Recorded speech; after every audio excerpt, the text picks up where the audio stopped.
자, 지금부터는 이준석 전 국민의힘 대표와 이야기 나눠보도록 하겠습니다. 스튜디오로 나오셨습니다. 안녕하세요. 네, 안녕하세요. 네, 뭐 김영환 지사를 비롯해서 지방자치단체장들의 이 말들이 보면 재난의 정치에서 점수 따는 거를 포기했나 하는 생각이 들 정도예요. 지금 어떻게 보고 계세요? 그러니까 대통령이 처음에 이제 그 괴를 물고 트셨잖아요. 예. 근데 사실 서울 대통령이 뛰어가도 상황 바꿀 수 없다 이 얘기. 뭐 틀린 말인지 맞는지는 모르겠으나 하여튼간 여기서 이 괴에 맞는 발언들이 계속 나오고 있는 겁니다. 맞아요. 그 이제 예. 그 지휘 하에 있는 사람들은 아 저래도 되는구나 하고 이제 이렇게 가는 건데 김영원 지사가 딱 그거 아닙니까? 사고 현장에 일찍 갔다 가지고 바뀔 건 없다고 생각한다. 네. 그러니까 저는 모르겠어요. 여러 사람들이 거론되는데 예를 들어 최민호 세종시장 같은 경우에는 뭐 여러 논란이 있었지만은 어쨌든 원래 기획된 행사보다 행사를 축소하고 뭐 이렇게 했던 오히려 고민의 흔적이 있기 때문에 전 다르다 생각하는데 최근에 골프 논란이라든지 아니면 이 김영환 지사의 발언 같은 경우에는 정말 민심과 동떨어져 있다는 생각을 합니다. 네. 예. 자, 그런데 대통령이 뭐 페이스북에도 SNS에도 쓰셨던데 이권 부패 카르텔 보조금 없애서 수해 복구에 쓰겠다.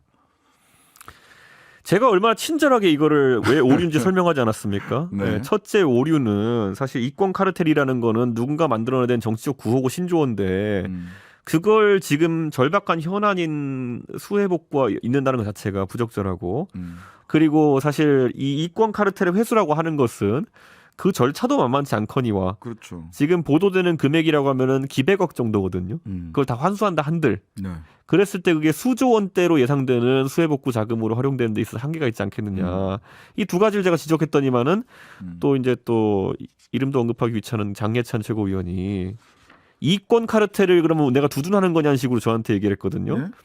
이건 기본적인 문해 능력의 문제거든요. 그러니까 저는 이권 카르텔을 두둔한 적도 없고요. 왜냐하면 그 용어 자체가 저는 뭐 두둔이고 이전에 정치적 구호라고 생각하기 때문에 네. 그건 만드신 분이 그걸 잘하면 되는 거고 저는 이게 얼마나 괴가 안 맞는지를 설명했는데 그러니까 이런 거예요. 보수 정당의 지금 이제 언어 중에 보면은 네.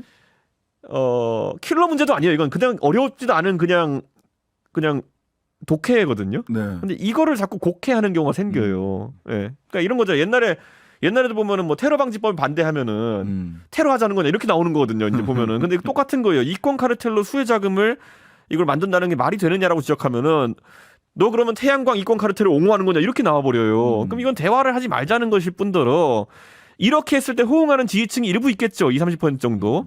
거기만 바라보고 가는 겁니다.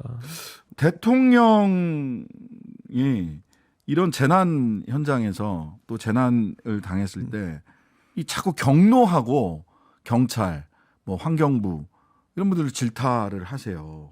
현장 공무원에게 책임을 돌리고 최고 의사결정권 선에 대통령부터 시작해서 단체장들이나 이런 분들의 책임을 너무 가볍게 여기는 거 아니냐. 사실 공무원 사회 입장에서는 부담입니다. 네. 그러니까 뭐냐면 공무원 사회를 이끄는 사람이 대통령인데 네. 그걸 공무원으로 살아오신 분이 평생 네. 검사하신 분 아닙니까? 네. 근데 공무원 때려가지고 이제 표가 나온다는 전략이 이게 어디까지 가능할까에 대해서는 약간 의구심이 듭니다. 네.